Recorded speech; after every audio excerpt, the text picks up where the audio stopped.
We're back again. People from Italy don't like my cannoli recipe, but you will. Stay till the end and find out why. Let's go. We're gonna start with 1 3/4 cup of all-purpose flour and 4 tablespoons of cold butter. We're going to be using a pastry cutter today to cut our butter into our flour. It's been about 5 minutes of me cutting our butter into our flour with our pastry cutter. This is what it should look like.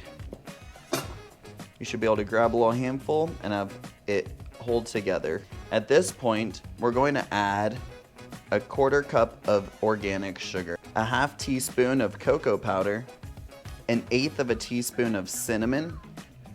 We're going to grab a spoon and just mix that all together. We're going to add 1 large beaten egg, 2 tablespoons of white wine vinegar, and 2 tablespoons of Marsala wine. We're going to use our pastry cutter again and thoroughly mix this until it comes together. And we're just going to knead it for about 2 minutes. Now we're going to be making the filling. This is why people from Italy don't like my recipe.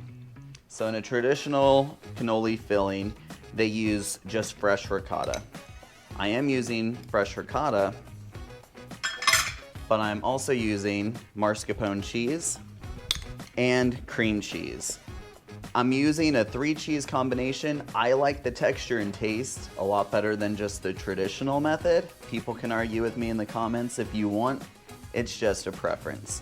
Next, we're going to put a 1/2 teaspoon of vanilla bean paste.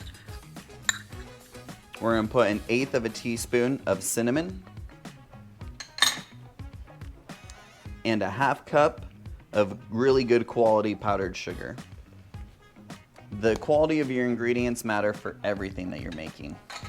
Get yourself either a stand mixer or a handheld mixer. This one's a pretty cool one. It's a Hamilton Beach one from like the 90s. Really retro, really cool. I'm not sponsored by them. And just thoroughly combine this. Be very careful not to let your powdered sugar fly everywhere, so start on a low speed and work your way up.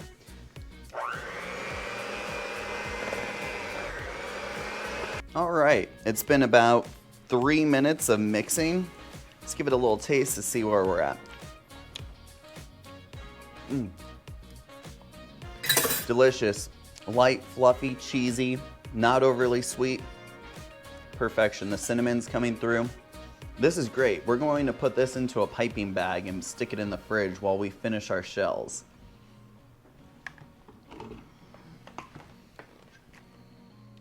All right, now it's time to roll out our dough. It's been resting for about 20 to 30 minutes in the refrigerator. I like starting out with a little disc shape, flattening it out a little bit with my hands to start, and then just grab yourself a nice rolling pin and just start rolling it out.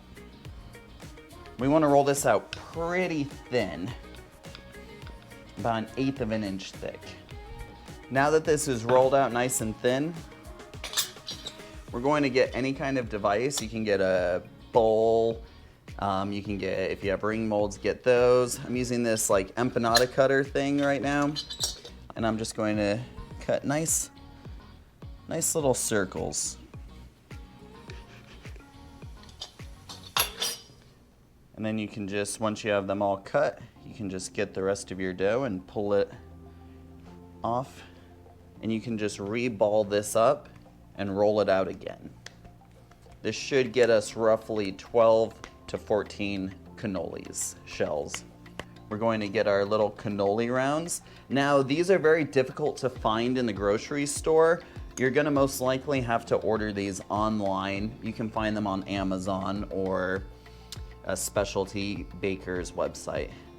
Now we're going to get our cannoli shell and very gently wrap it around without using a lot of pressure.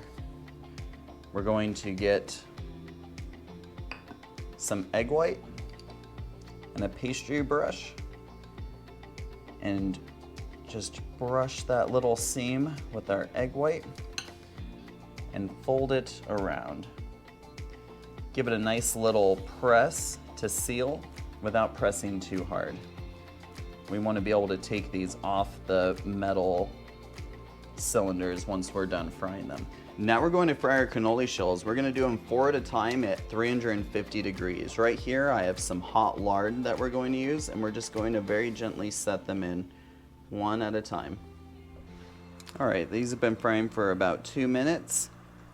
I'm using a spider and a pair of tongs to take them out. Be very careful, these are extremely hot.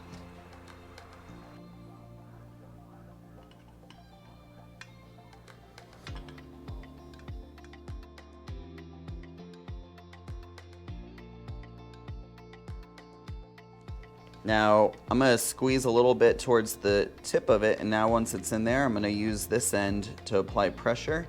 And we're going to stick it in the center and just maneuver it around until we get to the outside. I like overfilling it a little bit, and then we're going to switch it around the other end, put in as far as it can go, and pipe again. Once it's overfilling to the outside, we're going to dip both ends, one in little chocolate morsels and one in some more pistachio dust. And voila. Now it's time to dust them with a little bit of powdered sugar and to try them out. Pardon the glare, the sun is going down right here in sunny Arizona. My favorite part. Let's see what this tastes like.